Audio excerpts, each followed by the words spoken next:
start करें. Today I will be discussing hormonal treatment of cancer.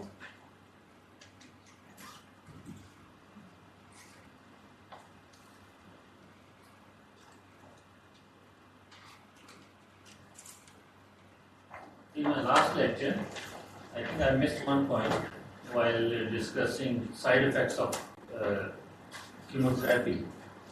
I did mention about sterility in men, that any chemotherapy, or rather most of the chemotherapy drugs, they cause sterility that is permanent. But in women, this chemotherapy does cause amenorrhea, but in 60% of women, they recover. So that side effect is more specific for men, but in women, and I have seen women conceiving after chemotherapy. So that was one challenge. So today I will be discussing this hormonal treatment or endocrine treatment. Basically, there are only two cancers which we manage through this means, that is breast and prostate cancer. Sometimes in endometrial cancer, they are hormone receptor positive, and in some cases the paraneoplastic condition where they are diagnosed, so we use hormones. Breast cancer and prostate cancer, their features, they go side by side. So I will just compare. Breast cancer is the leading cancer among women, while prostate in men. The carcinogen involved in breast cancer is estrogen. It is believed that a prolonged unopposed stimulation of that organ that causes malignant changes. The same is true for testosterone in men, causing prostate cancer. Now the treatment objective is that we just deprive the organ from these hormones. If you just remove these hormones, then they will respond. Receptor status in breast cancer, they are important. 70% are estrogen receptor positive cancer, while prostate cancer, most of them, they are positive. And regarding response to endocrine treatment, only in breast cancer, only estrogen receptor, progesterone receptor positive tumors, they will respond. Those which are negative, they will not respond. I think 15-20 years back, we used to treat all women irrespective of the receptor status with the treatment, but then a comprehensive study was carried out which confirmed that there is no point of using this in estrogen receptor negative patients. And prostate cancer, we blindly start and they usually respond. So this assay is important, that is essential in breast cancer, while not in prostate. But if patient present in advanced stage 4, then because in that stage we usually give conservative treatment, and there is no intent of treating, but to palliate the symptoms or to control tumor as much as possible. So we start with endocrine treatment, and the response rate is about 30%, and it is not durable. It lasts for up to 18 months. Then it will become resistant, and we decide to change the different hormonal treatment or different way of managing that. So in advanced cancers, it acts in 30% of cases, and their response lasts for 12 to 18 months. Initially, these tumors, both breast and prostate, they are hormone sensitive, but then they become hormone insensitive and ultimately hormone independent. In hormone sensitive, they rely on hormones for their growth. In hormone sensitive, they don't rely, but if hormones are present, they will grow faster. When they become hormone independent, they are no longer dependent on hormones, so they will grow.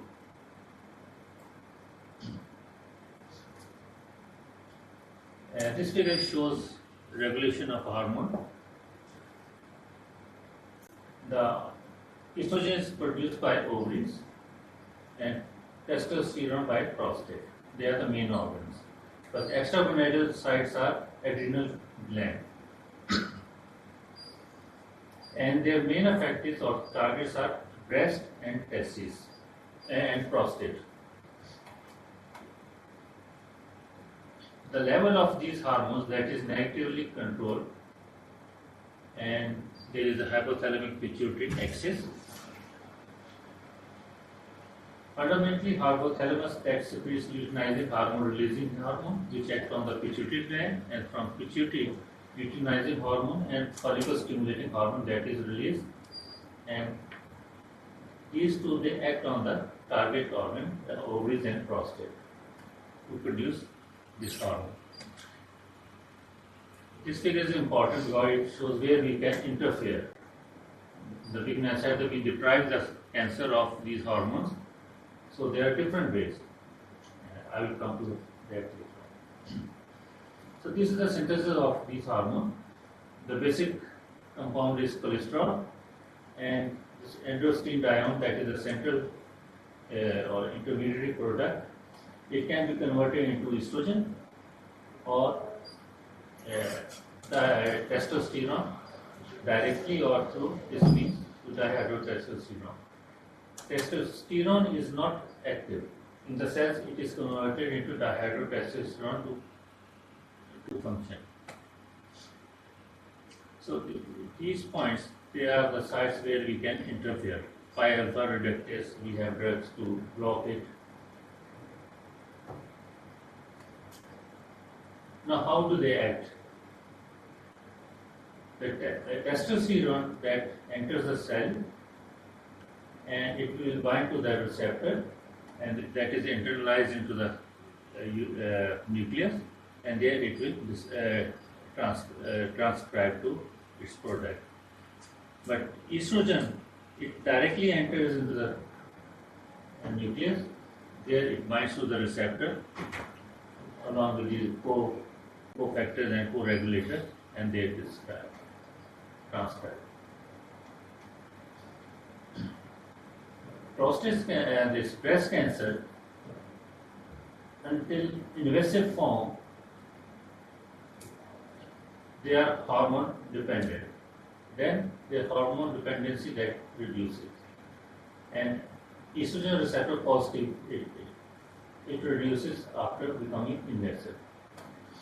While in prostate, they are all androgen receptor positive, and they are dependent, and as I said in the beginning, you don't have to do assays or other things.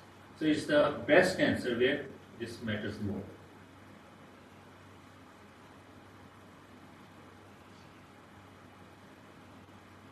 Say this is a tumor at this point, and this is the tumor size versus time duration. So it is hormone dependent and it is growing.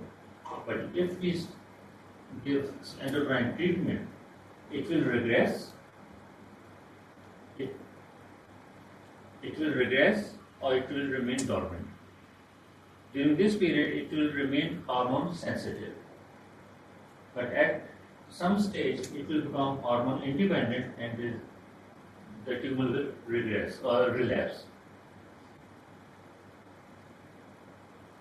Here is a list of different hormonal agents which we use. The important one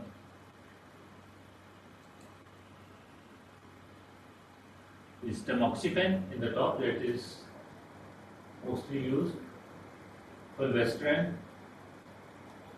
and aromatase inhibitors, and estradiol and letrozole. The other drugs we use as a second line or third line.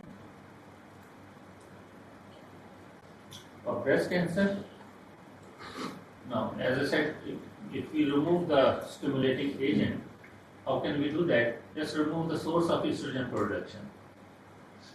You remove the ovaries through surgery or by giving radiation.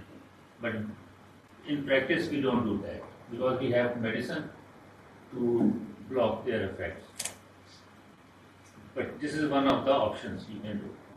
Second is to stop hormone production. Here, one is utilizing hormone-releasing hormone agonist that will block the LHRS hormone. When that is blocked, stimulation will be away and there will be no estrogen production. These are the two drugs which are normally used. Third is aromatase inhibitors. We use it in postmenopausal women, not in premenopausal. Aromatase enzyme that is involved in the synthesis of hormone within ovaries as well as outside in the adipose tissue mostly. Anastrozole and letrozole, these are the two drugs which commonly we use. So, aromatase, we use it alone in postmenopausal, but in premenopausal it is given with ovarian function suppressing drugs. The reason is that in premenopausal, because of this LHR activity, the ovaries are active in producing this enzyme. So aromatase will have no effect if that is also active. That's why we also block this as well as give aromatase. So there is no point of using this in premenopausal. It is only used in postmenopausal. Third way is to block action of hormones on the receptor. Directly, we use selective estrogen receptor modulators. These are a group of drugs. Tamoxifen is the most important and mostly used. And another one is selective estrogen receptor degraders. In this, the fulvestrant that is important, that is used. And this is the second line. If tamoxifen fails or aromatase inhibitor fails, we use fulvestrant.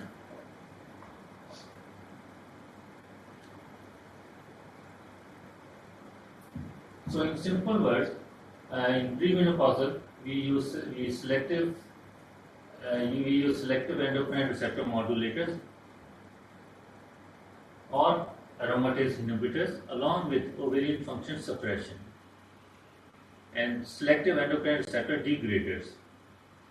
So these are the drugs which are used in premenopausal women with cancer, and in postmenopausal aromatase inhibitors. These are the two drugs which are commonly used.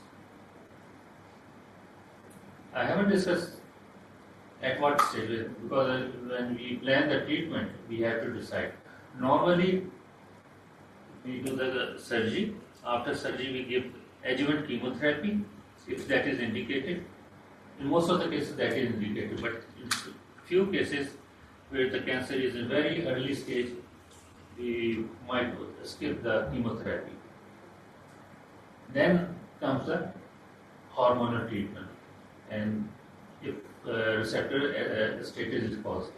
So surgery, chemotherapy, and then we give hormonal treatment. We never combine hormones with chemotherapy.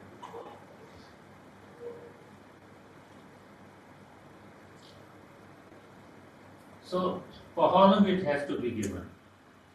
Until few years back, we used to give it for 5 years without any break.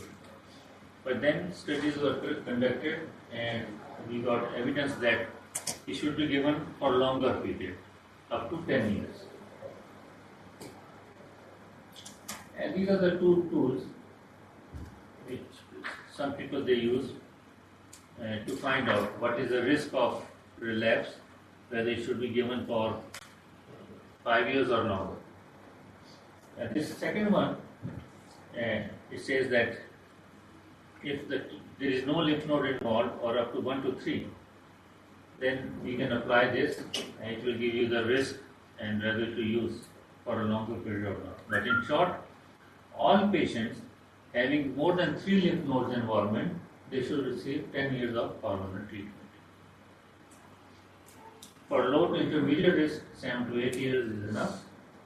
And all other high risk cases, they should also get for 10 years. Now there are side effects, although it is very easily tolerated, but side effects of tamoxifen are they're just like menopausal symptoms. Hot flashes, thromboembolic phenomena. Estrogen is protective, but when estrogen is removed, then this phenomenon, thrombosis form, clot formation, and that can dislodge and go anywhere. Osteoporosis, bones become brittle. Vaginal dryness or bleeding can occur. Then eye lens can become opaque. We call it cataract. Then endometrial carcinoma in postmenopausal women. If this tamoxifen is given to postmenopausal, it will cause hyperplasia of the endometrium, and that can convert into malignancy. This is the only side effect. This is the only effect in which this tamoxifen we have concerns. We monitor the patient. Every 6 months we do ultrasound. And how it happens? This tamoxifen is antagonist everywhere, except in uterus. There it is partially agonist. It has agonistic activity. So it stimulates the epithelium, and that can result in this. And there have been some cases in which the uterine sarcoma that also develops. In anastrozole, same hot flashes, osteoporosis, and this osteoporosis means bones become brittle and patient can develop fractures. Liver toxicity, high cholesterol level, high blood pressure, and in some cases allergic reaction. So it is relatively safer than tamoxifen. Sir जो सब bone issues हैं जो osteoporosis वगैरह है इसको क्या calcium intake से और सप्लीमेंट्स वगैरह से डिले किया जा सकता है? इसमें ये करते हैं कि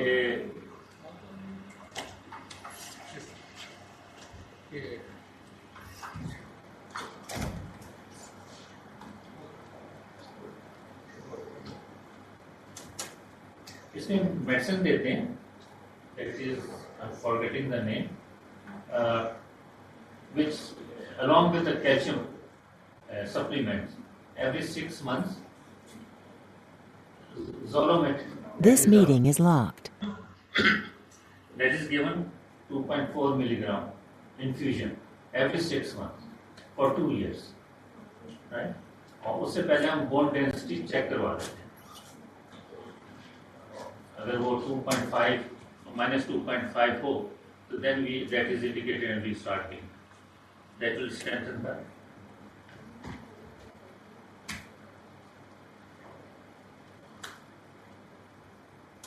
Now, like the cytotoxic resistance to these hormonal treatment can occur. One thing I must tell you, I am not touching resistance, drug resistance, because it's a very broad topic. And this within limited time, that is not possible to take. What are the possibilities? What are the reasons for not these medicines not effective in, or later on they become ineffective? One is the tumor is ER negative. There is no receptor, so no receptor, no response. Or our treatment method is not correct. There is inefficient hormone deprivation, or there is compensation at hypothalamus pituitary axis. In premenopausal women, increased gonadotropin increases the hormone substrate and aromatase enzyme. That's why we don't use it in premenopausal. It is also possible that there is clonal outgrowth of insensitive cells. Then somatic mutation in the estrogen receptor, and that can result in drug resistance. There could be dysregulation of cell cycles, and increase in this cyclin D and CDK4/6, it can cause drug resistance. So All these can be explained in this figure. This is the standard pathway. Estrogen and estrone, they bind with the receptor, normal receptor, and they transcribe and result in proliferation of the cells. If there is no receptor or that is lost, there will be no effect. Another is mutation in the receptor. There are different zones in the receptor. If they are affected, there will be no cell proliferation, no effect. In some cases, there is the other signaling pathway they have been seen. They are involved in this crosstalk between those signaling pathway and this estrogen receptor pathway. So they will activate and the cell will grow and there will be resistance. Then in this cell cycle pathway, normally this E2 has an inhibitory effect on cell cycle. The cells which are in G1 state, they will not enter into S. But if the activity of cyclin D1 or CDK4 and 6 they are increased, this effect is lost and the cell will be in continuous state of proliferation. Sometimes the estrogen receptors they become hypersensitive. So even low doses of this estrogen, they will stimulate them and they will cause resistance. After I discuss this crosstalk, then aromatase inhibitors, it could be the resistance could be because of increased production of aromatase enzyme. There could be a structural alteration in our aromatase enzyme or tumor stimulation by adrenal or exogenous sources. It's called, we call it as epigenetic effect.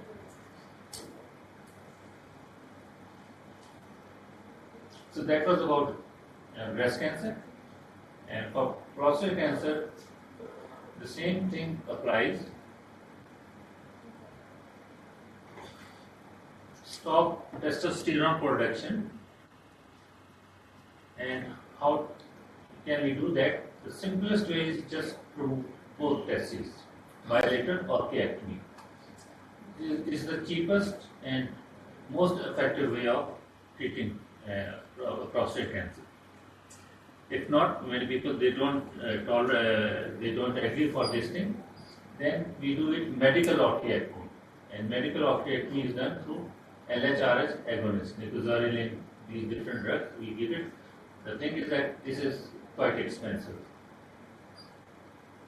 Third way is that we use anti-androgens. The flutamide, sapropterin acetate, they bind with the receptor irreversibly. Then there are certain anti-enzyme class of drugs which show the same effect. So this was about endocrine treatment. Any question for this?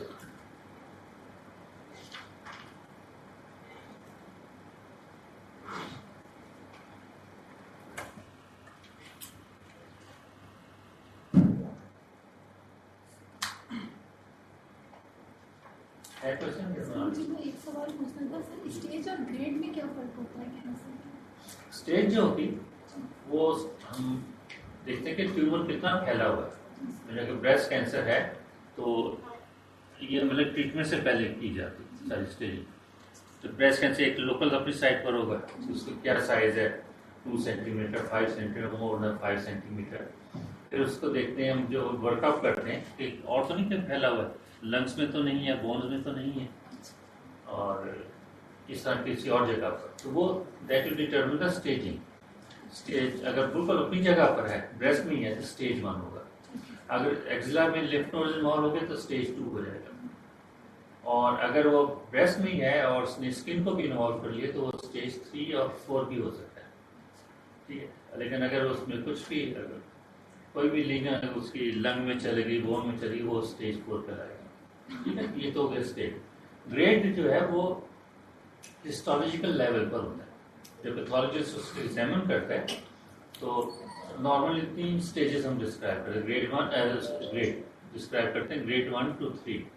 Grade 1 means when the architecture of the tumour वो that is very similar to the normal tissue. ठीक है. और stage grade 3 का मतलब जो काफी distort हो चुका हो, और but still that is identifiable कि भी हाँ भी ये ब्रेस्ट का है या कोई भी जो ट्यूमर आप उसको देखो, क्योंकि ये चीज़ें हर ट्यूमर में अप्लाई होती हैं. और ग्रेड 2 होगा जो इन बिटवीन हो. ठीक है. इसको हम ग्रेड 1 तो वेल डिफरेंशिएटेड ट्यूमर भी कहते हैं, और 2 को कहते हैं इंटरमीडिएटली डिफरेंशिएटेड, और ग्रेड 3 पोरली डिफरेंशिएटेड. एक और ग्रेड आ जाता है अनडिफरेंशिएटेड. अनडिफरेंशिएटेड में क्या होता है, उसका आर्किटेक्चर को कोई पता ही नहीं चलता है क्या है, सेल्स क्या है क्या नहीं, मतलब you can not identify the. आप ये नहीं कह सकेंगे हाँ ये ब्रेस्ट का है या लंग का है, ये किस. तो ये चीज़ है. तो ग्रेडिंग जो है वो माइक्रोस्कोपिक लेवल पर, एंड ग्रेडिंग जो है दैट डिटरमिन एग्रेसिवनेस. ग्रेड 1 होगा वो स्लो ग्रोइंग होगा, और जो ग्रेड 3 होगा वो एग्रेसिव होगा, फास्ट ग्रोइंग.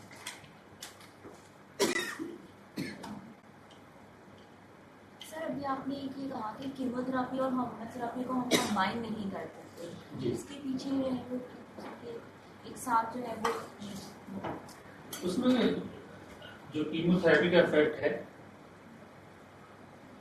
जब आपको एक इफेक्ट मिल रहा है उसका, आप हार्मोन ट्रीटमेंट में देंगे तो उसका जो रिस्पॉन्स आपके हर अननेसेसरी आप उसको ज़ाया कर देंगे.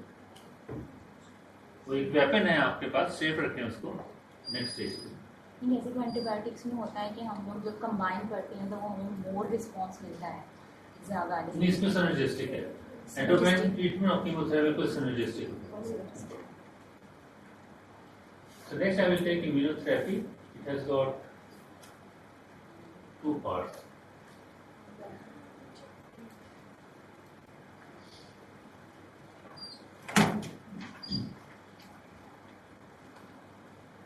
So immunotherapy has revolutionized cancer treatment by stimulating patient's own immune system and targeting actionable molecules in the malignant cells. It involves use of immune checkpoint inhibitors or modulators, rationally designed engineered cells, and monoclonal antibodies. इसमें 3 है जो मैं mainly discuss करूंगा: targeted anti cancer therapy, checkpoint inhibitors and cellular therapy.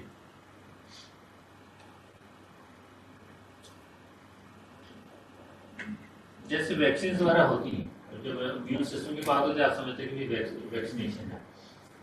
Vaccination का जो principal है वो ये है कि आप स्टिमुलेट करते हैं बॉडी एंटीबॉडीज प्रोड्यूस करे, मतलब पैथोजन के लिए. इसमें वो नहीं है. इसमें जो ऑब्जेक्टिव है to augment the patient's own immune system to fight the cancer. System already there है, that is already there, but that is ineffective, और इनिशियली इफेक्टिव होता है, बाद में इनइफेक्टिव हो जाता है. तो उसको आप इसी तरीके से ऑगमेंट करें कि वो फाइट करे cancer. Targeted anti cancer therapy, ये इम्यूनोथेरेपी से पहले का स्टार्ट होता है, but because monoclonal antibodies are not so we have brought it. So targeted anti-cancer treatment is a class of cancer treatment using rationally designed drugs against specific therapeutic targets which are present predominantly in cancer cells. अब देखें, we know we have got this human genome, पूरा इसका atlas है. Nowadays in America and European countries they also do the gene analysis of each cancer. तो उसकी अपने एक address, genome address maintain हो रही है. अगर आप दोनों का डिफरेंस कर लें कि नॉर्मल में ये है और कैंसर में ये है, तो you can identify many molecules which are unique to that particular cancer. वो जो मॉलिक्यूल्स हैं दे आर द टारगेट्स. अब वो जो मॉलिक्यूल्स हैं वो उसको क्वालिफाई करना चाहिए, दे आर एक्शनेबल. अगर एक्शनेबल नहीं है तो वो हमारे लिए बेकार है, उसका हम कुछ नहीं कर सकते. Now, what are those targets? This is a classic picture, 26 years old. It was published in the first paper of hallmark of cancer. इसमें डिफरेंट जो सेल्स में सर्किट्स हैं वो शो किए हुए हैं, पूरे डिटेल में नहीं है, बस ब्रॉडली दे हैव प्रेजेंटेड. यहाँ पर ये देखें, सेल प्रोलिफरेटिंग है, ये एपोटोटिक पाथवे है, यहाँ पर ग्रोथ फैक्टर मेन जो प्रोलिफरेटिंग है, मतलब डिफरेंट जितने भी दिए हुए इसमें दिए हुए. इसमें जो इस वक्त जो रेड में शो किए हुए they are the potential targets, जिसको which are actionable and you can target them to control cancer. In simple words,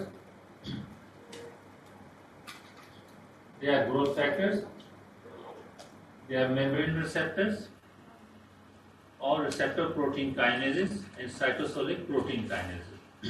यहाँ देखिए ये सेल मेम्ब्रेन है, इसके ऊपर जो रिसेप्टर है it has got external domain and internal domain.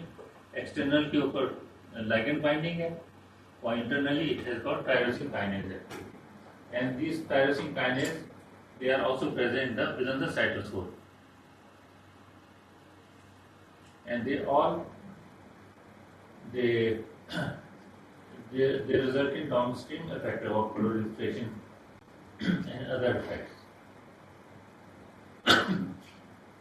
In this figure, all these are shown. At this level, they are the growth factor ligands or growth factors. At this level, the receptor membrane receptors, and within the cell, there are adopter molecules, and within the nucleus, there are other transcription factors, other things. But mainly these target therapy is against receptor, either against ligands or membrane receptors. And what are protein kinases? More than 640 kinases they have been identified. Tyrosine kinases, they are 58, and 32 they are cytosolic. 58 receptor, 32 cytosolic. Examples are epidermal growth factor receptor, epidermal growth factor receptor 2, or human epidermal receptor 2. And then there are receptor associated molecules like Janus kinase. Those examples of cytosolic, they are serine and threonine kinases.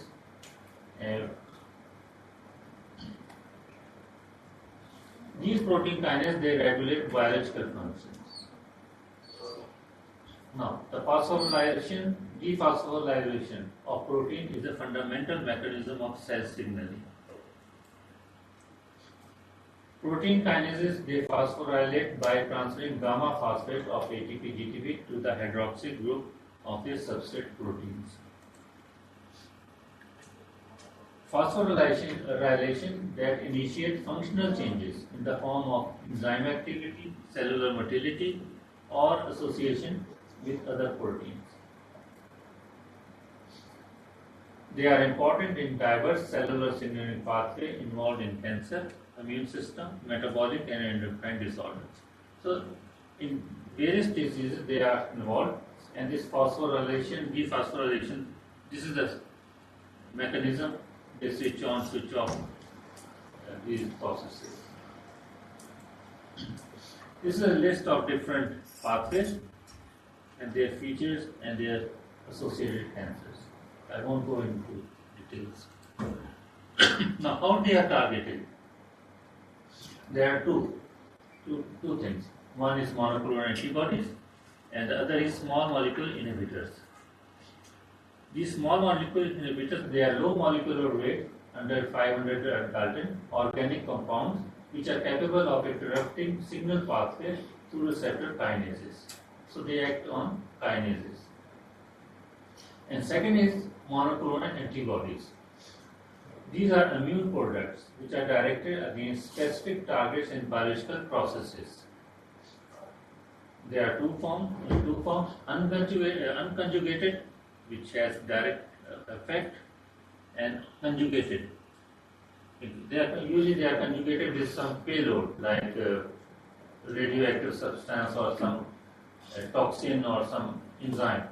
So they are used as a carrier to deliver that payload. Now, what are the difference between these two? Small molecule inhibitors, they target tyrosine kinase and antibody cell surface receptors. These monoclonal antibodies, they are more specific as compared to small molecule inhibitors. These small molecule inhibitors, they can be given orally, but monoclonal antibodies are always given intravenously. The small molecule inhibitors, their tissue distribution is more complete, while monoclonal antibodies, they are less. Antibody-dependent cellular cytotoxicity. These small molecule inhibitors, they don't have that effect, but antibodies, they do have. Not all, but some of them. These small molecule inhibitors, they can have more than one target, while antibody, they are specific to only one target. This meeting is unlocked.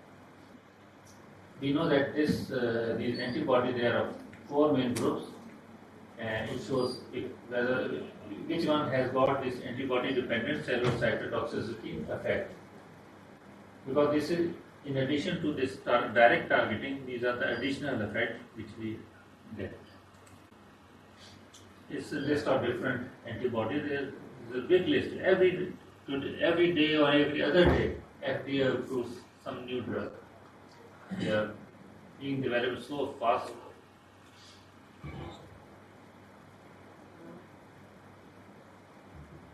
These are the important ones. Amitinib, that is used in leukemia.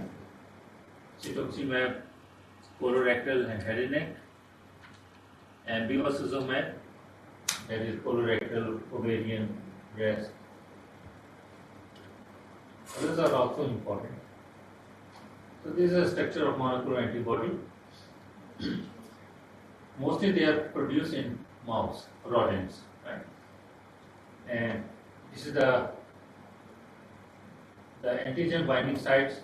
They are on this heavy chain. The mouse antibody, they are given, they will cause allergic reaction. They are normally rejected. So what they do, they are chimeric mouse human antibody. They take this epitope, antigen binding site, and transfer that on the human antibodies to make it more acceptable.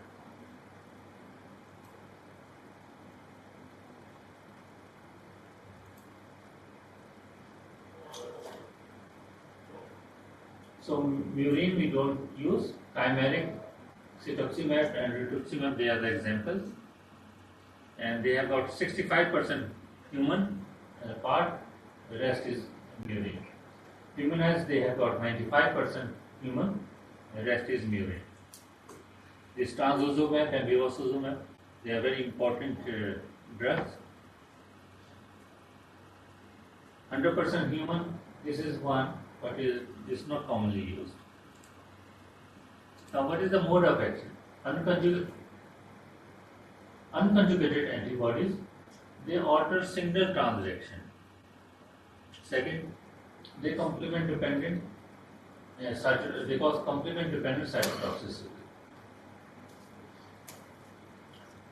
So, altering the signal transaction, they sequester ligand of receptor, blocking this activation. Example, bevacizumab, this is against this vascular endothelial growth factor, not receptor, against growth factor or ligand. They physically bind to the ligand binding site. This is an example, and there are so many others. They block signal activation by preventing heterodimerization and internalization. Tranzosumab is an example. So, this is against HER2, and it prevents dimerization of the HER2 receptor. Complement dependent cytotoxicity, IgG1 and IgG3 antibody, they activate complement through classical pathway. Anyway, this is another way in which they can cause cytotoxicity, right? Simple words. Then the cell-mediated cytotoxicity.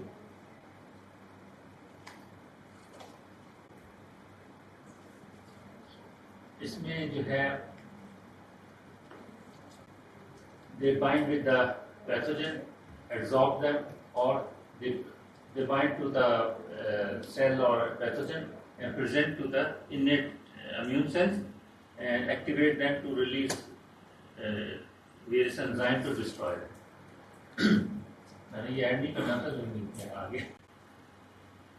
Now, conjugated antibodies. पानी की बोतल नहीं.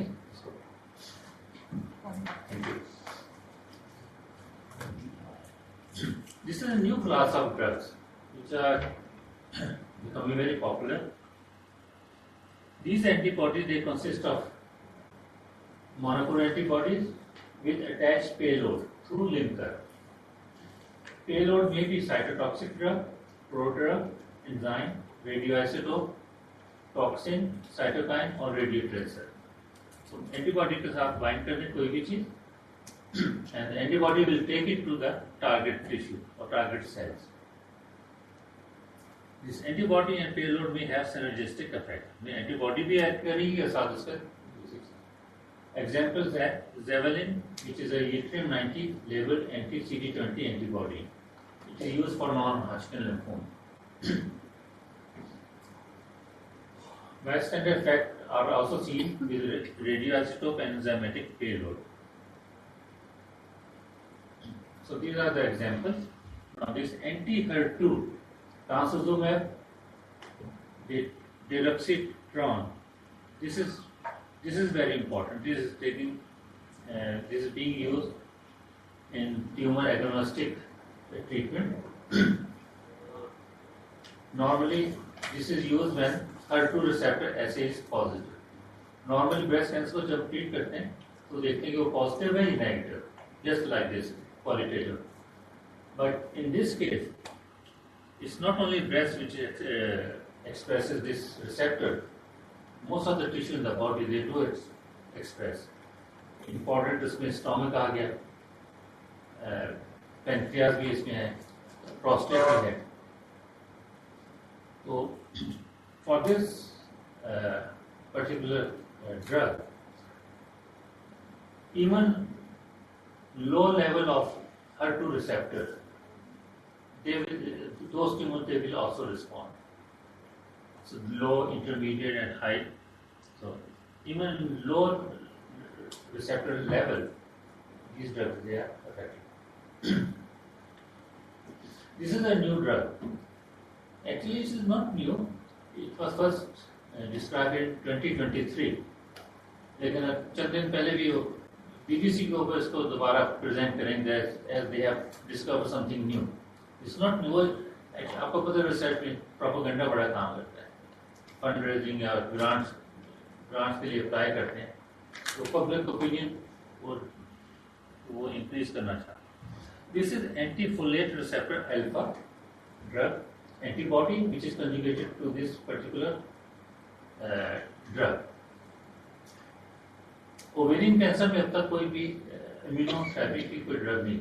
So this is the one which has shown very good result and almost double the response rate and the survival time. So again, this is a big list, various drugs conjugated and unconjugated.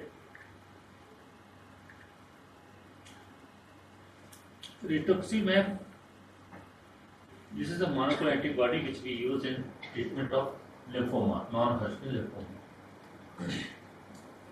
This is raised against CD20 molecule. Trastuzumab, it is humanized IgG1 against HER2. It is used for HER2 positive breast cancer. It has got anti-proliferative effect, antibody-dependent cellular cytotoxic effect, anti-angiogenic effect, and as a part of this conjugated, it is involved in tumor agnostic therapy. The side effect is that it is myocardial, it is cardiac toxic. तो इसमें जो heart की जो functional है, functional capacity वो affect होती है. So whenever we use, we first do the echocardiogram of the patient, और फिर हर साइकिल के बाद हम इसको रिपीट करते हैं. और अगर इको में उसका फंक्शनल कैपेसिटी 10% या उससे ज़्यादा कम हो जाए, then we stop it, we don't do. जी sir, kindly confirm one thing कि जो हम टारगेटेड मॉलिक्यूल्स को यूज़ कर रहे हैं, इम्यूनो जो मोनोक्लोनल एंटीबॉडीज यूज़ कर रहे हैं, ये इम्यून मॉड्यूलेशन में यूज़ हो रहे हैं या डायरेक्टली जो हमारे ट्यूमर सेल्स हैं उनके अगेंस्ट हम यूज़ कर रहे हैं? और दूसरा सर, ये इसके साइटोटॉक्सिसिटी को हम कम कैसे करेंगे, क्योंकि जितने भी हमारे सिग्नलिंग पाथवे से या लाइगेंड्स की हमने बात की, रिसेप्टर्स की हमने बात की, वो सारे तो सेम है, नॉर्मल सेल्स में भी ऐसे ही होते हैं. देखिए, ये एक्ट करती हैं रिसेप्टर्स के ऊपर. वो ट्यूमर्स के ऊपर भी होते हैं, नॉर्मल टिश्यू में भी होते हैं, लेकिन ट्यूमर से इनकी एक्सप्रेशन ज़्यादा होती है. तो ये उनको स्टिमुलेट भी करते हैं, ब्लॉक भी करते हैं जहाँ पर करना हो, और कई जगहों पर जैसे टायरोसिन काइनेज उसको ब्लॉक करते हैं. सो थ्रू दिस वे वो उनके इफेक्ट को न्यूट्रलाइज करते हैं. जो नॉर्मल एक स्टिमुलेटरी इफेक्ट है, फॉर एग्जांपल सेल प्रोलिफरेशन के ऊपर है, ये HER2 का ये is just like electric switch. इसको ऑन कर दें, ये कॉन्स्टिट्यूटिवली एक्टिव रहता है, हर वक्त ये सिग्नल जा रहे हैं और सेल प्रोलिफरेशन में होते हैं. ये जो ड्रग, ये वाली monoclonal antibody, it will go and bind to the receptor, और उसका वो जो एक्टिविटी उसको ब्लॉक कर देती है. क्लियर हो? सर, तो वो ट्यूमर सेल में जाके उसको करेंगे, तो हम इम्यून मॉड्यूलेशन कैसे करेंगे उसको? इम्यून सेल तो उसमें कोई फंक्शन अदा नहीं करता. ये अभी मैं उस पर आया नहीं. ये मतलब this is one way of modulating या use of immune cell, immune product in cancer. Monoclonal antibody immunology का हिस्सा है ना. यस. वो मैं आऊँगा जब इम्यूनोथेरेपी में बात करूँगा. मैं समझ गया आपके क्या है कि मॉड्यूलेट तो नहीं कर रहा है. यस. ये तो जाकर उसको अटैच होते हैं और उसको एक्टिविटी को ब्लॉक कर देते हैं. सर, आपके लिए पानी भी आते हैं, यहाँ कुछ है? नहीं है, पानी है. गले में कुछ हो रहा है. सर, दूसरा वो साइटोटॉक्सिसिटी का. आपने जाने नहीं सर, मुझे लग रहा है एनवायरनमेंट में कुछ है. कोई बात नहीं. जी. दूसरा जो साइटोटॉक्सिसिटी की बात हुई थी, जी. क्योंकि ये जो जितने भी लाइगेंड्स की हम बात कर रहे हैं, रिसेप्टर्स की बात कर रहे हैं, वो हमारे नॉर्मल सेल्स में भी मौजूद है. जी. अगर हम जिस तरह टारगेटेड मॉलिक्यूल्स की बात की, वो ऑलरेडी अगर लेंगे तो फिर it will cause cytotoxicity. Orally तो आप स्मॉल मॉलिक्यूल इनहिबिटर लेंगे, एंटीबॉडी नहीं ले सकते. एंटीबॉडी नहीं सर, टारगेटेड जो स्मॉल मॉलिक्यूल्स इनहिबिटर से हम कह रहे हैं, जी. जी. वो फिर साइटोटॉक्सिसिटी कॉज नहीं करेंगे. साइटोटॉक्सिसिटी आप नहीं कहेंगे उसको. इसमें वो वाले साइड इफेक्ट्स नहीं है जो मैंने पहले डिस्कस किए साइटोटॉक्सिक ड्रग के. इसमें जो इफेक्ट्स हैं ना, वो सिग्नलिंग पाथवे को इंटरफेयर करते हैं, और ज़्यादातर स्किन रिलेटेड इफेक्ट्स होते हैं. उसमें स्किन रिलेटेड लीजन्स आ जाती हैं. आईज में यूवीआइटिस हो सकता है, इसी तरह लंग्स में फाइब्रोसिस हो सकती है. इस तरह के उसके साइड इफेक्ट हैं, और ये इसमें बहुत सारी चीज़ जगहों पर हमें पता नहीं इसके रीज़न क्या है. मतलब सर, पर ये है कि जितने भी हमारे पाथवेज हैं वो ट्यूमर सेल में और नॉर्मल सेल में सेम है. जी. अगर हम इनहिबिटर भी यूज़ कर रहे हैं तो हम स्पेसिफिकली उसी मेटाबोलाइट के लिए, उसी रिसेप्टर के लिए नहीं, आप थोड़ा सा डिफरेंस देखें.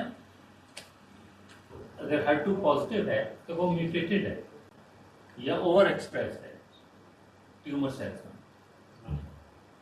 या तो ओवर एम्पलीफाइड होगा, ओवर एक्सप्रेस क्वांटिटी ज़्यादा होगी, तो वहाँ पर इफेक्ट उसका ज़्यादा आएगा. अगर म्यूटेटेड है तो वो भी ट्यूमर सेल्स में है, और वहाँ जाकर उसको उसकी एक्टिविटी को न्यूट्रलाइज करेगा.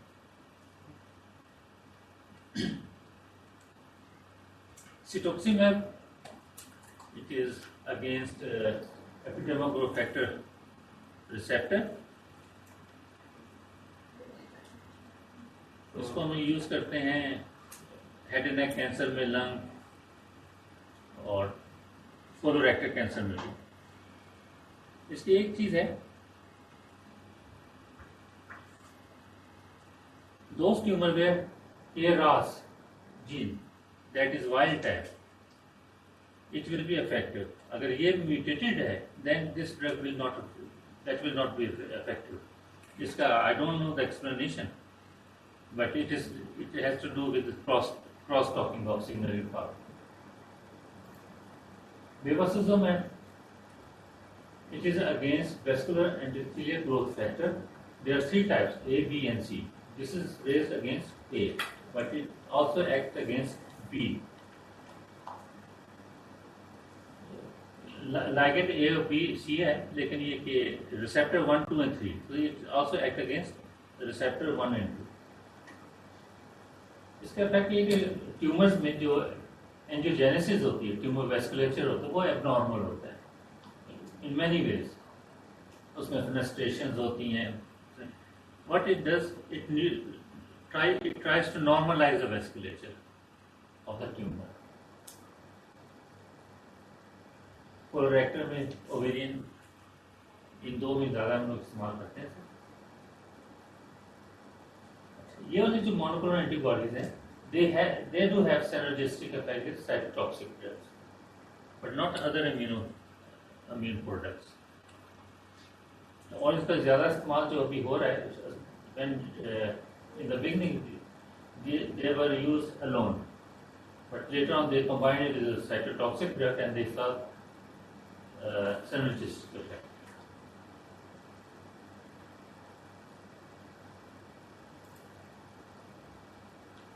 So optimal blockade of malignant phenotype may require use of a cocktail of highly selective inhibitors of targets, or to use multi-targeted kinase inhibitors that affect multiple players and downstream of the prime target.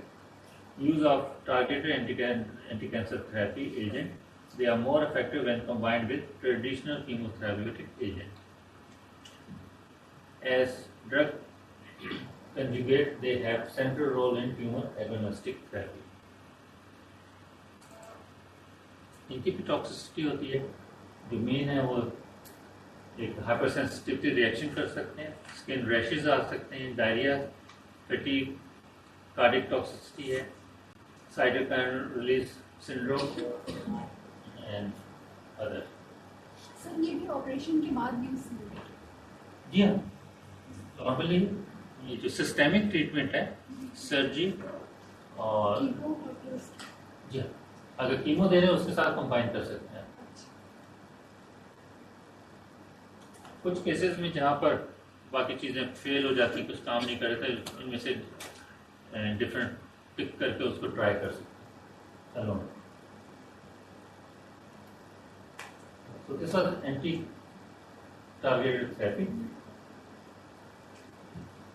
कुछ question तो पूछ लीजिए.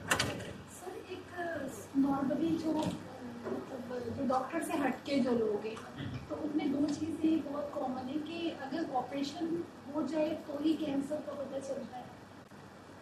जब कहीं cancer है और normally cancer अभी मतलब आइडेंटिफाई नहीं हुआ, लेकिन ऑपरेशन जब तक ऑपरेशन नहीं होता कैंसर का पता नहीं चलता. तो ये कोई मिथ है या कोई रियल बात? नहीं, मैं तो ऑपरेशन करके उसकी जब हिस्टोपैथोलॉजी होती है ना, बायोप्सी, फिर ही कंफर्म हो गया कैंसर है या नहीं. वैसे नहीं पता चल सकता. नहीं, वैसे लीगल नहीं है. इट इज मतलब legally one has to have histopathological report. यहाँ भी कैंसर बहुत दफा ऐसा होता है कि ये कोई लीजन है, मतलब कि लिवर, तो सारे एविडेंस होते हैं कि भाई ये हेपाटोमा है, और भी फैक्टर्स होते हैं, हम लिंक करते हैं यहाँ पे ये लिवर कैंसर है. उसमें अल्फा फिटोप्रोटीन वो बड़ा हाई लेवल में होता है. तो लेकिन ज़रूरी है कि आप उसकी हिस्टोपैथोलॉजी. इसी तरह अगर एब्डोमेन में या ऐसी अनयूजुअल साइट पर लीजन आ गई है, आप जब तक उसकी हिस्टोपैथोलॉजी, क्योंकि histopathology is the basis of treatment. आपको कैसे पता चलेगा? अगर ब्रेस्ट कैंसर भी है, आपको उसकी क्लासिफिकेशन के लिए कि उसके सब टाइप्स हैं, ठीक है, जैसे ट्रिपल नेगेटिव जिसमें ईस्ट्रोजन रिसेप्टर, प्रोजेस्टेरोन रिसेप्टर और HER2 receptor they are not present और they are not expressed. We call it triple negative and that is the most aggressive form. वो बड़ी तेजी से ग्रो करता है. तो उसके लिए हमारी एक डिफरेंट अप्रोच होती है. एक है ईस्ट्रोजन रिसेप्टर पॉजिटिव, राइट, और HER2 नेगेटिव वो बड़ा फेवरेबल है, वो स्लो ग्रोइंग भी है और उसके रिस्पॉन्स रेट भी अच्छा है, तो उसको हम उस हिसाब से उसकी ट्रीटमेंट प्लानिंग करेंगे। तो टिश्यू डायग्नोसिस इज मस्ट। एक या दो केसेस हैं केसेस जहाँ पर हम लोग उसको इग्नोर कर सकते हैं टिश्यू। एक है small cell lung cancer when it is present upper part of the chest और वो स्पीयर वेना कावा को कंप्रेस करता है। That is a medical emergency. Patient present होता है, चेहरा उसका ब्लू हो रहा है, अपर पार्ट होता है और डिस्निक है, ब्रीथ नहीं कर सकता है। एक्सरे करते हैं तो उसमें एक पिक्चर आ जाती है कि यहाँ पे एक लीजन है जो, तो और भी फीचर्स हैं उसको देखकर, क्योंकि अर्जेंसी होती है वहाँ पर हम रेडिएशन की एक डोज देंगे ना, वो इतना मेल्ट हो जाएगा पेशेंट रिकवर कर जाता है। वो मतलब कि आप एक समझ मजबूरी की हालत में उसको कर सकते हैं। और दूसरा है मोलर डिजीज। जब कंसीव करते हैं तो इंस्टेड ऑफ फीटस फॉर्मेशन वो एक इररिलेवेंट टिश्यू बनना शुरू है, उसको हम मोलर डिजीज कहते हैं, हेरिडिटरी फ्रॉम मोल। उसमें पोटेंशियल होता है कि वो कैंसर में कन्वर्ट हो सकता है। अगर आप उसको कंट्रोल नहीं करेंगे जल्दी, that will be converted into malignancy. उसमें हम बायोप्सी नहीं करते हैं क्योंकि बायोप्सी उसकी बड़ी डेंजरस होती है, पेशेंट बिलीव कर जाएगा। बोन की भी बायोप्सी करते। अगर सिर्फ बोन में है, उसका प्राइमरी नहीं है, पता नहीं चल रहा है, बोन के कैंसर है, दे आर क्वाइट कॉमन, तो उसकी भी ड्रिल करके बायोप्सी लेते हैं।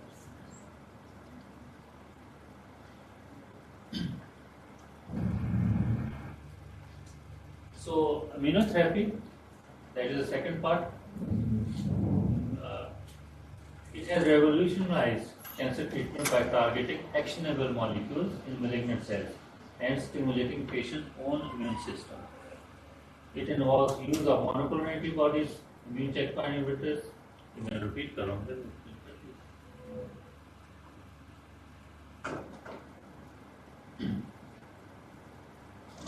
Now, to understand this immunotherapy, I think one should recall how normal immune system that works.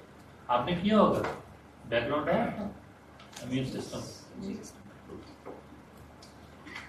There are two forms of immunity. One is humoral, the second is cellular. Humoral has direct and indirect. In direct form, there are antibodies which will bind to the pathogen, and they will, in other words, they will absorb them and prevent their any harmful effect. In indirect form, these antibodies, they will bind to the pathogen and they will present to the immune cells, innate immune cells like macrophage, dendritic cells, Langerhans cells. So there, those cells, this complex will be internalized, and within the cell, lysosomal enzymes, they will destroy them, they will neutralize them. Another form, they will bind to the pathogen or the mammalian cell, if that is the target, and they will present to the innate cells. And their innate cells, they will be activated and they will release enzymes which will destroy them. Now, second is the cellular. They are of two types again. One is innate and adoptive. Innate cellular, they have inborn ability of immune cells to confront pathogens. Means right from the beginning, they are capable of tackling these pathogens. They are dendritic cells, macrophage, natural killer cells, and granulocytes. Actually, cell एक ही होती है, लेकिन different size को जान के होने की वजह से डिफरेंट नेम दिया। The same dendritic cell when it is in the skin, or macrophage in the circulation or in the tissue. And second is the adoptive. Immune cells, they acquire cellular ability after exposure to antigen. So when antigen come in contact with these cells, they will learn and then they will adopt the mechanism of tackling them. इसके दो type के हैं. One is antigen presenting cells of class 2 major histocompatibility complex. If this is involved, means these antigen presenting cells having MSC class 2 molecule, they will activate B cell system, B lymphocytes. Or B lymphocytes, they are responsible for making monoclonal antibodies. And in other one, these antigen presenting cells, they interact, they involve major histocompatibility complex class 1, and they are involved in activating T cells, T lymphocytes. And T lymphocytes, they are cytotoxic. They directly tackle target cells.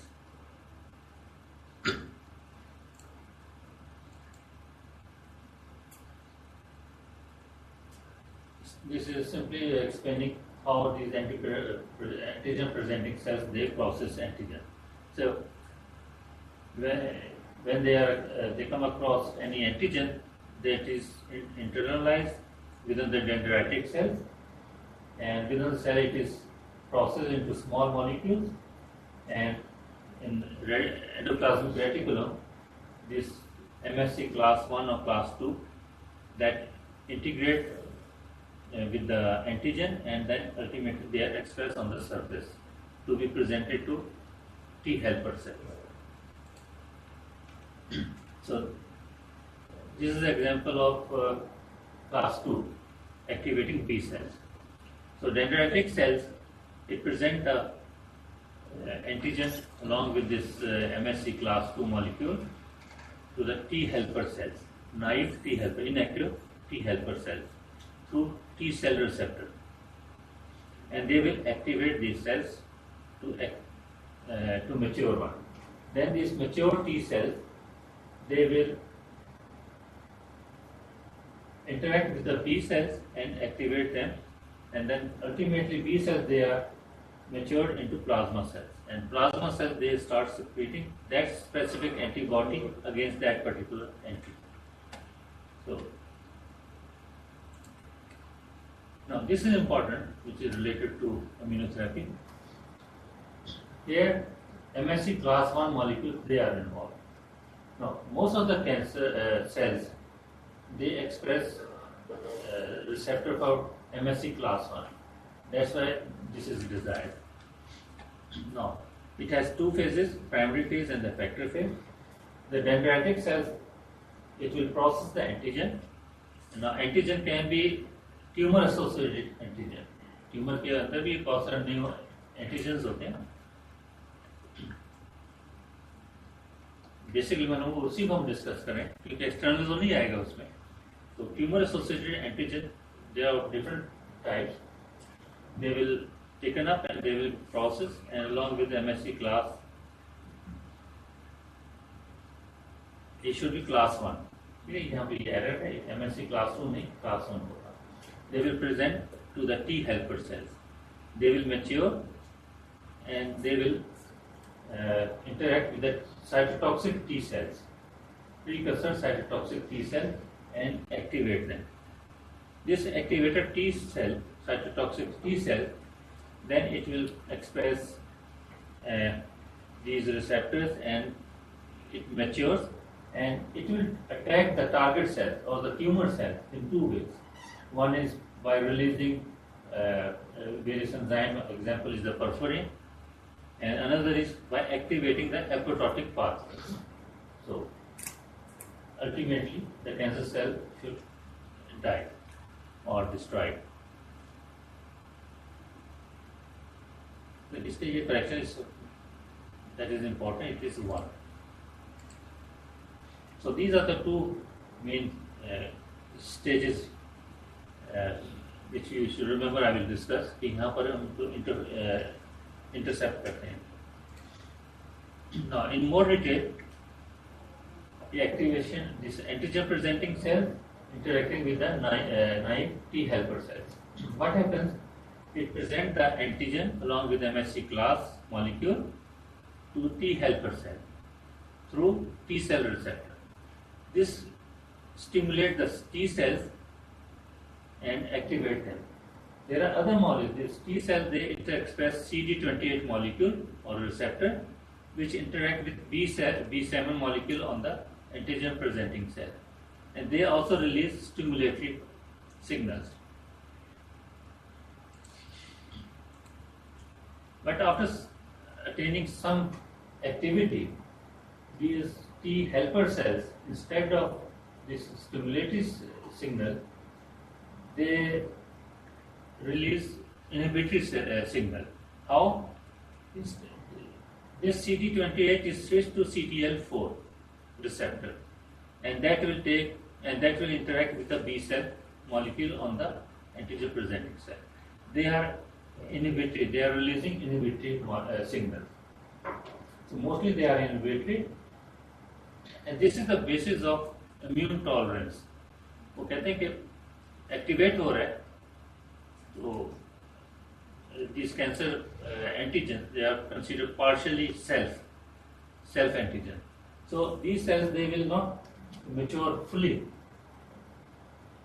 and they will by switching this CD28 to CTL4, they will cause immune tolerance. So immune tolerance होगी तो further उसमें कोई effect नहीं आएगा. So that is immune surveillance तो होती है cancer cells की, लेकिन at some stage like this it stops.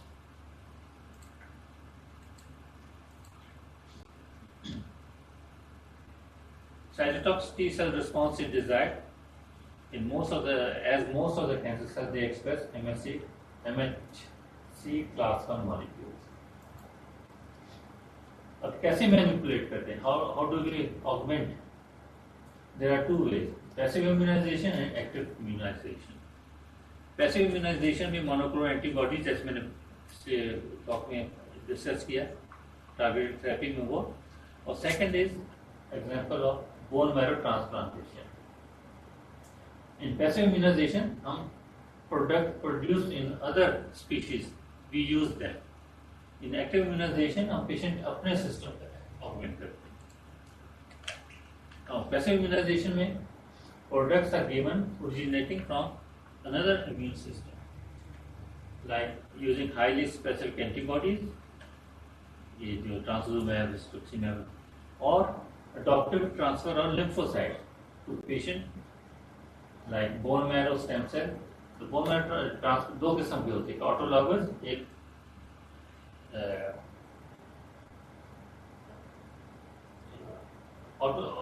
not autologous, I'm forgetting the terminology. एक autologous में होता है कि पेशेंट अपना सेल्स को लेकर हम उसको ट्रांसप्लांट करते हैं, सेल कलेक्ट कर लिए, हाई डोज में कीमो देते हैं और फिर उसी को हम ट्रांसफ्यूज करते हैं. That is autologous. And the other form वो क्या होता है कि हम किसी डोनर से लेकर ट्रांसफ्यूज करते हैं. तो ये जो हम कर रहे हैं बात एडॉप्टिव में, इसमें डोनर वाली फ्रॉम अनदर पर्सन. ये don't confuse with this figure. मैं सिंपल सी चीज बताऊं, ये बोन मैरो ट्रांसप्लांट कैसे करते हैं.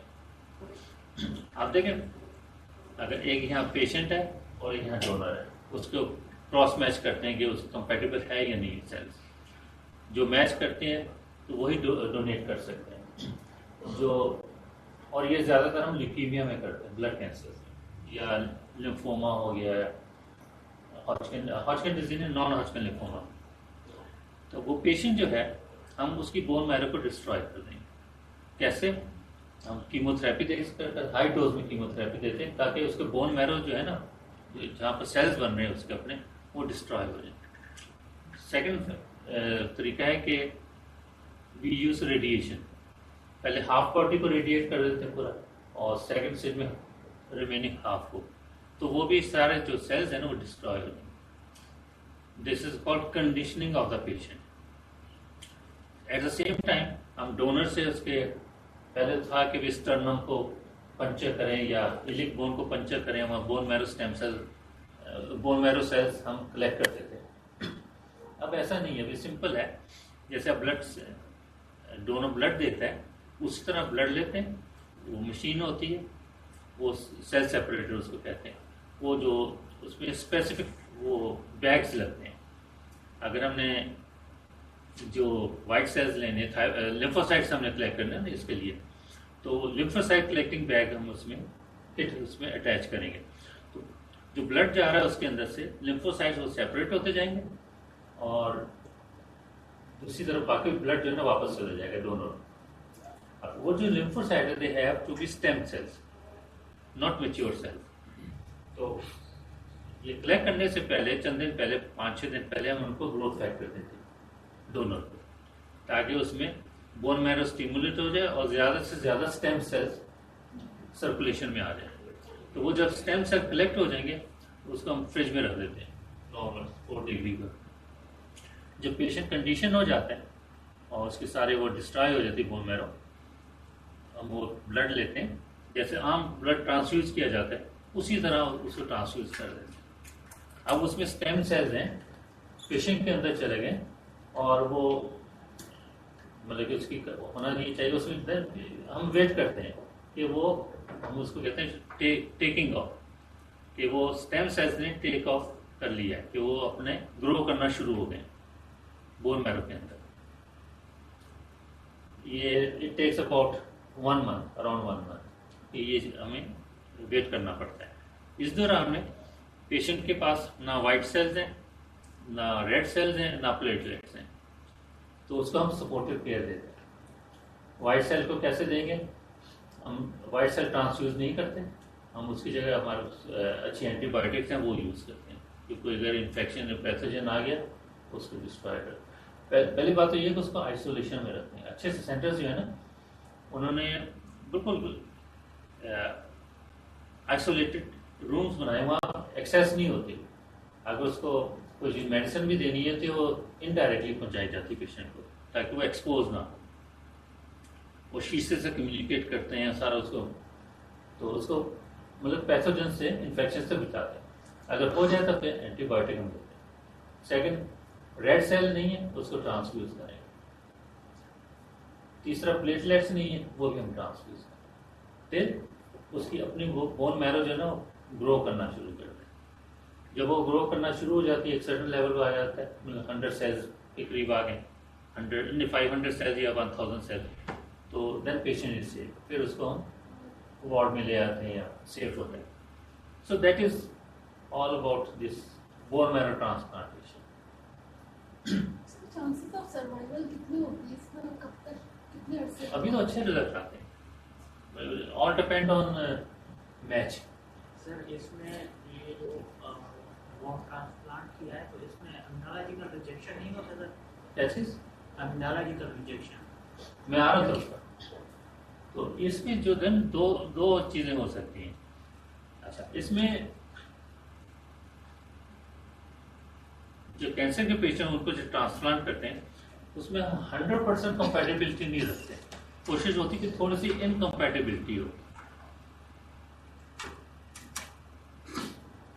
उसका वजह ये कि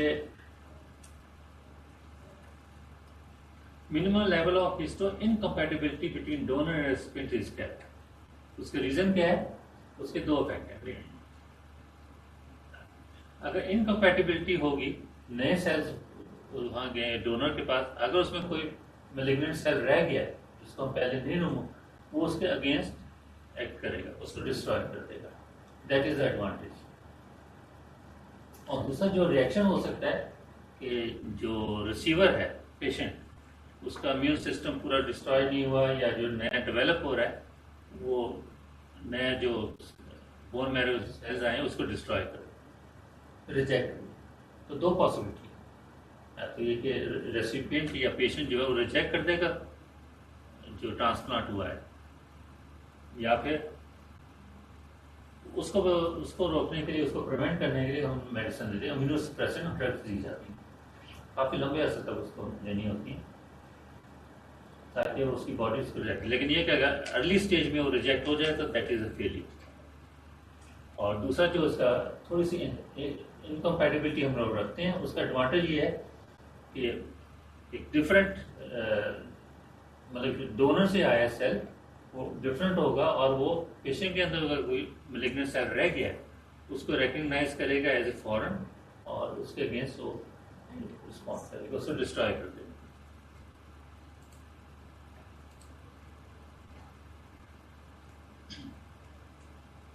और भी डिफरेंट मेथड्स हैं जिससे हम लोग इम्यून सिस्टम को ऑगमेंट करते हैं। उसमें एक है activation of the dendritic sales. इसमें क्या करते हैं, पेशेंट के डेंड्राइट जो सेल्स हैं हार्वेस्ट कर लेते हैं और उसको कल्चर करते हैं। प्रोपोगेट करने के बाद उसको इंटरलीकन 2 और कुछ और स्टिमुलेंट्स होते हैं उनकी प्रेजेंस में ग्रो करते हैं ताकि वो एक्टिव हो जाए और पेशेंट को री इन्फ्यूज कर देते हैं। लेकिन ये अभी जो हम जिसे मतलब इसको पता ज़्यादा काम नहीं हुआ। सर ये फिर अपने सेल को रिजेक्ट नहीं करेगा, तो जो आपने अभी बात बताई दोबारा की वो अगर कोई रह गया हो कोई सेल कैंसर सेल तो फिर वो रिजेक्ट नहीं करेगा। आई थिंक इस केस में इसके ये वाली जो है एक्टिव ये अभी आपने नहीं बताया नहीं नहीं, जो शुरू के मैंने बताया ना कि डेंड्राइटिक सेल्स एंटीजन को लेते हैं, प्रोसेस करते हैं और फिर प्रेजेंट करते हैं कि हेल्पर सेल को ये प्रोसेस। उसमें डेंड्राइटिक सेल्स वीक होते हैं, ये प्रोजीम क्या के वीक, उसको स्ट्रॉन्ग बनाने के लिए पेशेंट से निकाल लेते हैं। उसी तरह एफरेक्सिस से उसको कल्चर करते हैं इन द प्रेजेंस ऑफ इंटरलीकन 2 और अदर सप्लीमेंट ताकि वो स्ट्रॉन्ग हो जाए और जब उनकी फर्दर प्रोपोगेट करते हैं और एक सर्टन लेवल के ऊपर उसको पेशेंट को री इन्फ्यूज कर देते हैं। सेकेंड है suppressing immunological check point. This is the main thing. मैंने आपको शुरू में बताया कि उसके प्राइमरी फेज था और इफेक्टिव फेज ये वहां पर होते हैं। इसमें देखें, एक है CTL4 modulation of cellular immune response, second है इफेक्टिव पर program death 1 and program death ligand 1 modulation of cellular immune response. ये CTL4 जो मैंने कहा dendritic cell when dendritic cells is interacting with T helper cells, ये उस level पर है। और प्रोग्राम डेथ ये उस लेवल पर जहां पर cytotoxic T cell is interacting with the cancer cell, उस लेवल पर। ये लैग 3 भी है लेकिन ये इसमें इतने कोई अच्छे रिजल्ट नहीं है, बट ये दो जो है ना इसमें ज़्यादा अच्छे रिजल्ट हैं और ज़्यादा यही यूज हो रहा है। तो I want discuss this LAG 3। और भी कौन से मेथड है? Enhancing migration of T cytotoxic T cells toward cancer cells, ये BiTE antibody, BiTE specific T cell engager antibody, ये भी इंजीनियर्ड है। Another method is enhancing T cell cytotoxic T cell interaction with cancer cells. Example is the chimeric antigen receptor T cells, ये भी engineered है। फिर है lack lymphocyte activated killer cells, activation of tumor infiltrating cytotoxic lymphocytes और फिर DNA vaccine है। So I will just concentrate on this number 2. ये जो मैंने आपको एक्सप्लेन किया, एक्सट्रैक्ट कर लेते हैं, ग्रो करते हैं और वापस री इन्फ्यूज कर देते हैं। इसमें या तो उसको grow factor, granulocyte macrophage colony stimulating factors की प्रेजेंस में इनको ग्रो करते हैं और या वो जीन को ट्रांसफेक्ट कर देते हैं, देन री इन्फ्यूज। एक और तरीका उसमें cocktail of tumour necrosing factor interleukin 4 उसकी प्रेजेंस में ग्रो करते हैं। और तीसरा ये कि अगर इसमें हम ट्यूमर एंटीजन कलेक्ट कर प्रोसेस कर उसकी प्रेजेंस में उसको ग्रो करें तो वो ज़्यादा प्राइम हो जाएंगे। So this is coming to back to this suppressing immunological checkpoint. Immune checkpoint molecules, they are involved in negative regulation of immune response, maintaining immune homeostasis और immune tolerance. जैसे मैंने बताया कि immune tolerance की वजह से वो स्टॉप होते हैं। Inhibitor of these checkpoints block inhibitory pathway in T cells and promote anti-tumor immune response. किस किस को टारगेट करते हैं? हमारे पास ये 3 मॉलिक्यूल्स हैं जिसको हम लोग टारगेट कर रहे हैं presently. They have made breakthrough in the treatment of resistant and advanced cancers. Presently, they account for 80% of the immunotherapy. So यही जो ड्रग अभी मैं आपको आगे डिटेल देता हूँ, ये they make 80% of all immunotherapy.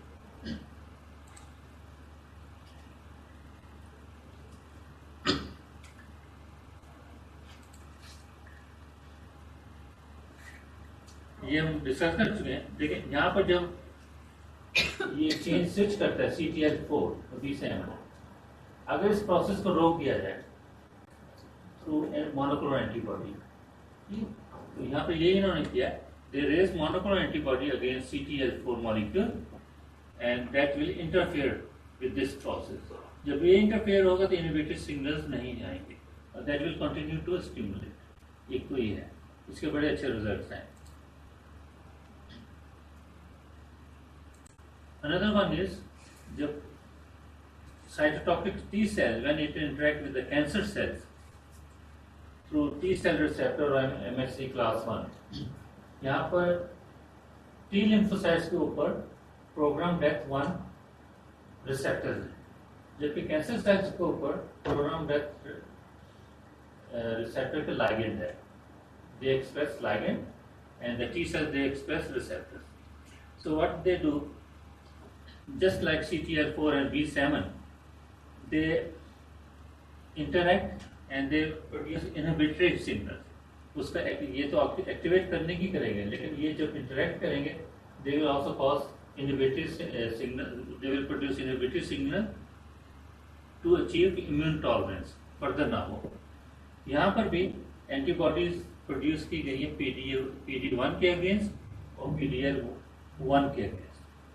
So if we block this either with this antibody or the second antibody, we can interfere with this immune tolerance and this will show its full effect on the cancer cells.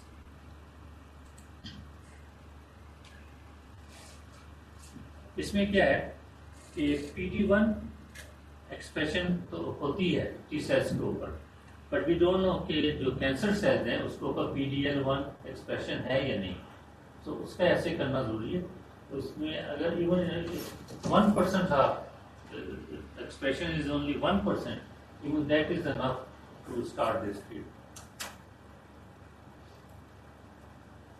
इसमें चंद एक drugs ही हैं।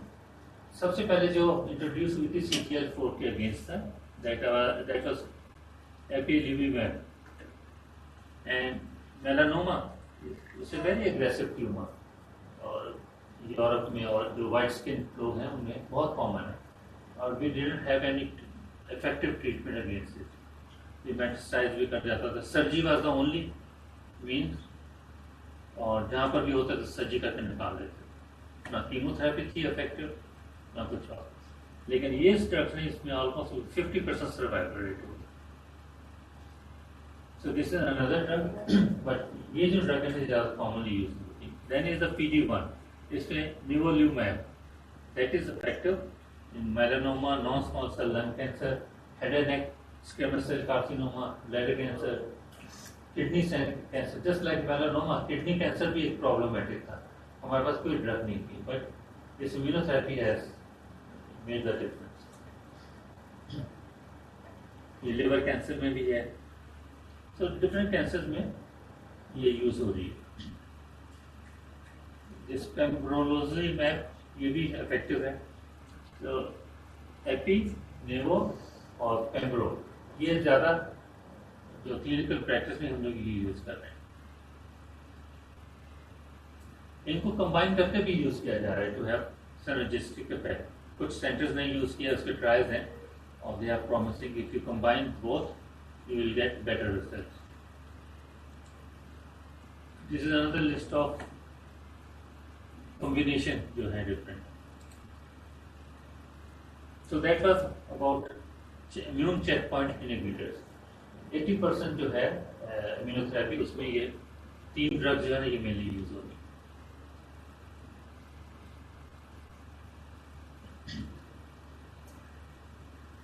Next is enhancing migration of cytotoxic T cells towards cancer cells. An example is the bispecific T cell engager antibody. These are engineered cells, engineered molecules you can say. These antibodies, they have 2 domains that bind to the एक side को वो cytotoxic T cell को bind करेंगे और दूसरा जो domain है उसका वो कैंसर सेल्स को बाइंड करके उनको क्लोज ले आएगा। नॉर्मली जो नॉर्मल फिनोमेना है उसमें MSC क्लास मॉलिक्यूल्स वगैरह के दे आर एसेंशियल, लेकिन इसमें ऐसे इन्होंने चेंजेस की नहीं है कि उसकी ज़रूरत नहीं है, उसके बगैर ही उनका अफेक्ट होगा. They enhance migration of cytotoxic T cells towards target cells and activate them without the need of co-stimulatory stimulus. Co-stimulatory with MSC class. This is the drug which is T cells के ऊपर जो होता है, that is CD3 molecule against which this antibody one domain is, and on the cancer cells mostly CD20 is used.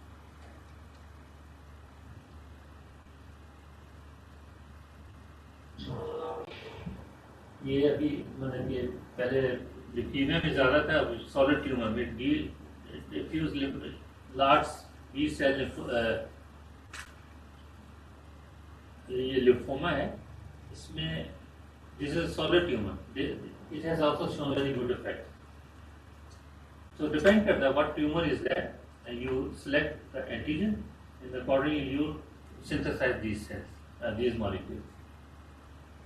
Or in this case you can see the survival has doubled.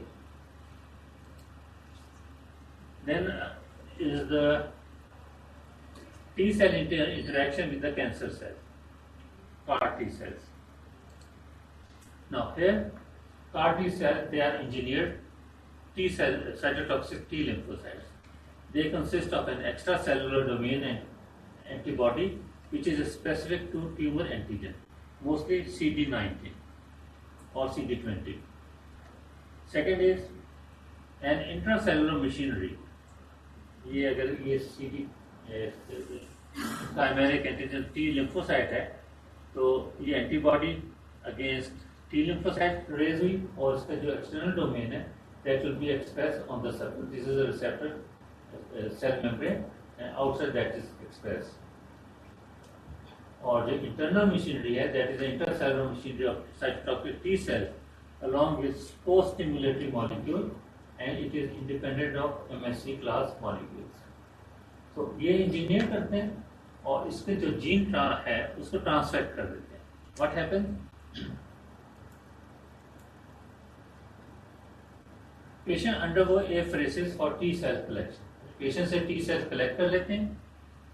They are engineered in the manufacturing site, and it takes about 3 to 4 months. Clinical grade laboratory होती है जहाँ पर T cells को भेजते हैं, वहाँ पर engineer होते हैं, and when they come, उनको पेशेंट में ट्रांसफ्यूज कर देते हैं. अब 3-4 महीने क्या करेंगे, उसमें जो ट्यूमर उसका ग्रो करेगा, तो then we use some bridge treatment, उसको कीमोथेरेपी दे देते हैं ताकि वो कंट्रोल में रहे जब तक ये ready. Now these CAR T cells, they can persist and live as live drugs for more than 3 years. और इसके साइड इफेक्ट ये कि बाकी जो है ना बी सेल्स, बी लिम्फोसाइट्स, उसको डिस्ट्रॉय कर देते हैं. Patient doesn't have B cells in the body, but it has been seen that makes no difference. तो इसके एक्स्ट्रा केयर करें. CAR T cell therapy is the name of the first drug which was manufactured, Cameria. It has revolutionized treatment of B cell lymphoma, including diffuse B cell lymphoma, adult B cell acute lymphocytic leukemia, and multiple myeloma, even by bypassing homologous stem cell transplant. Means it is taking place of जो normal कहते हैं ना bone marrow transplant करें, उसकी भी जरूरत नहीं है. लोग स्विच कर रहे हैं कि इस मेथड को यूज करें. इसकी टॉक्सिसिटी है, it causes cytokine release hormone syndrome. ये जो कोविड में नहीं होता था कि इनिशियली पता नहीं चल रहा था क्यों पेशेंट मर रहे हैं, तो उसमें यही था कि hyper response, hyper active response of the immune system towards cell, उसमें बहुत ज़्यादा क्वांटिटी में साइटोकाइन वगैरह रिलीज होते हैं.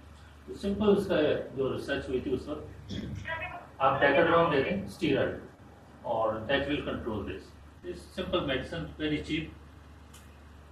तो इसमें भी उसकी मॉनिटर करते हैं टू कंट्रोल दिस सिंड्रोम.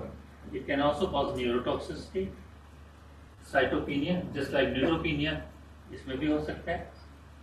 हाइपोगामा ग्लोबुलिनीमिया, क्योंकि बी सेल्स कम हो गए तो उसमें कमी होगी. And the most important, it can cause second cancer. और इसमें सेकंड कैंसर के चांसेस 40% है, काफ़ी ज़्यादा। और सबसे मेन चीज़ है कॉस्ट। जब आप क्लिनिकल ट्रायल्स में पार्टिसिपेट करते हैं तो पेशेंट को कुछ देना नहीं पड़ता, एवरीथिंग इज फ्री। लेकिन अगर आप कहें कि जी आप पेशेंट के लिए आपको चाहिए, when it started it cost about $600,000 पर ट्रीटमेंट। तो अभी कुछ इसके कम है, but still it's very expensive.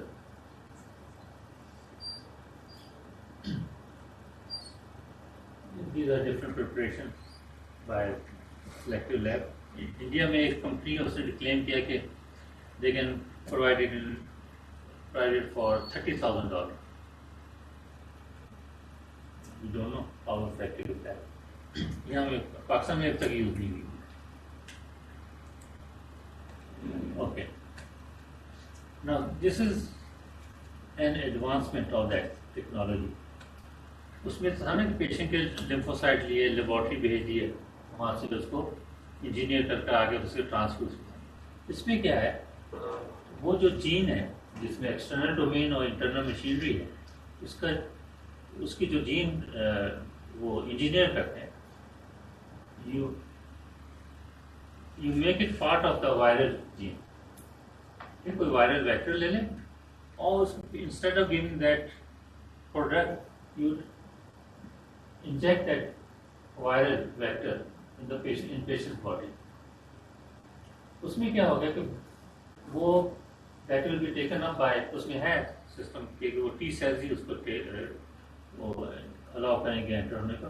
T cells में जाएंगे, उसके अपने जीनोम के तो इंटीग्रेट हो जाएंगे, they will start expressing those receptors on their surface। ठीक है, तो वायरल वेक्टर से इंजेक्ट किया और पेशेंट ने खुद ही उसके अंदर मैन्युफैक्चर होना शुरू किया, and then they will fight the cancer, and they have got same efficacy as doing otherwise. So this is a new technology. इसमें reliance on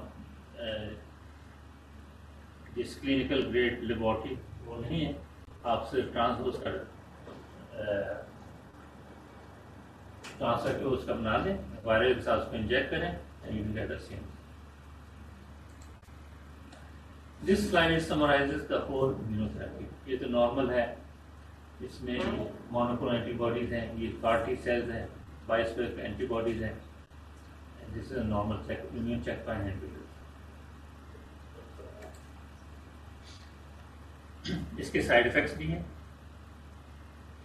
इसमें अगर आप देखें, आई में यूवियाइटिस है, डिफरेंट कंजक्टिवाइटिस, डिफरेंट चीज़ें, pneumonia that is common, liver damage is common, brain में भी इफेक्ट है, इसका एंकेफेलाइटिस हो सकता है, मायोकार्ड हार्ट का है myocarditis. So this is not free of side effects.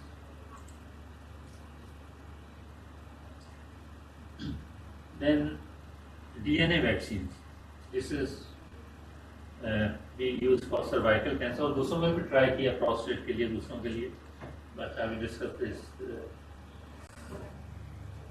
Vaccine against cervical. इसमें क्या है, it is engineered vaccine which are based on novel tumour antigen.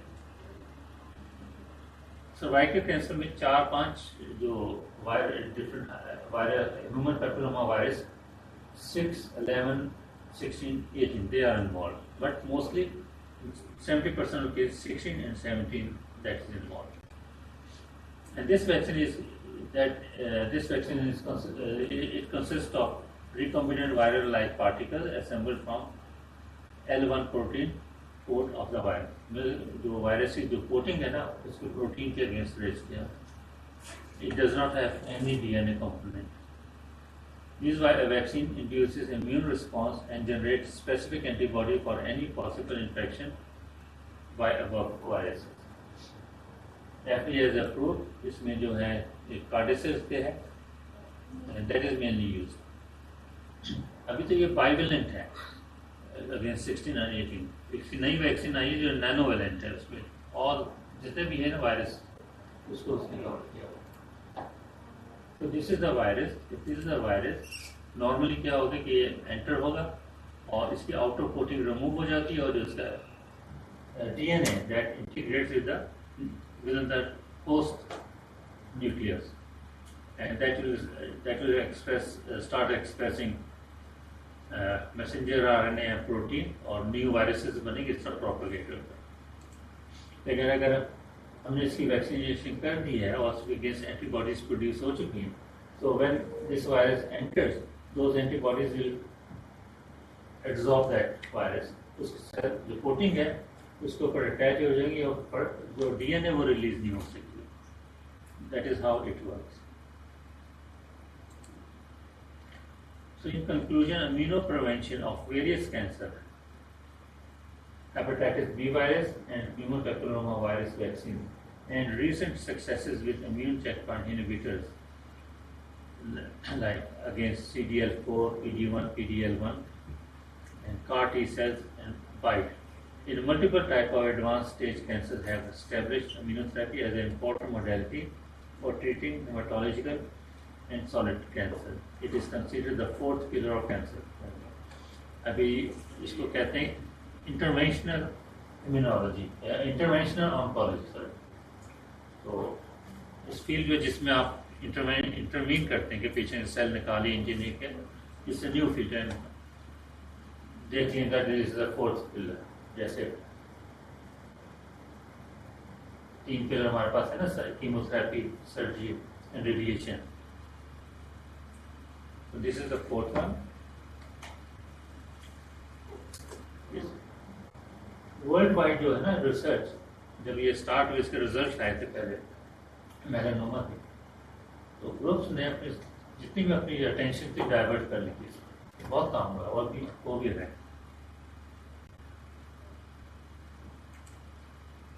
So that was about immunotherapy. Question है, पूछिए।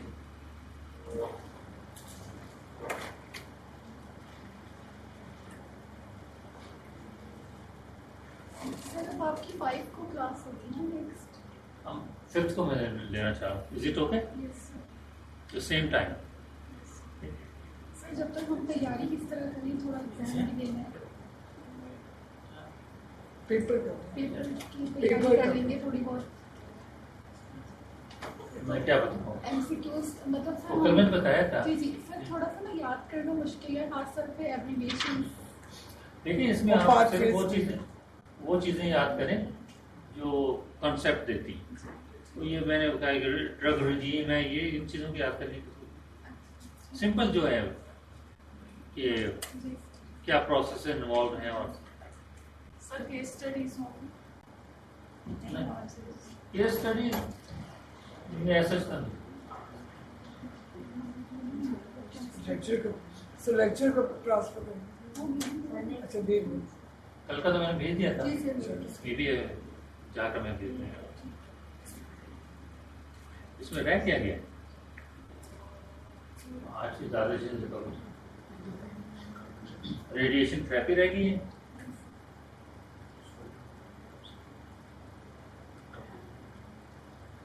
आज ही थोड़ी देर के मैं क्लिनिकल ट्रायल्स का थोड़ा सा ब्रीफली बताऊंगा सर कैसे करते हैं। 5th को तो ज़्यादा नहीं, 1 घंटे में हो जाएगा।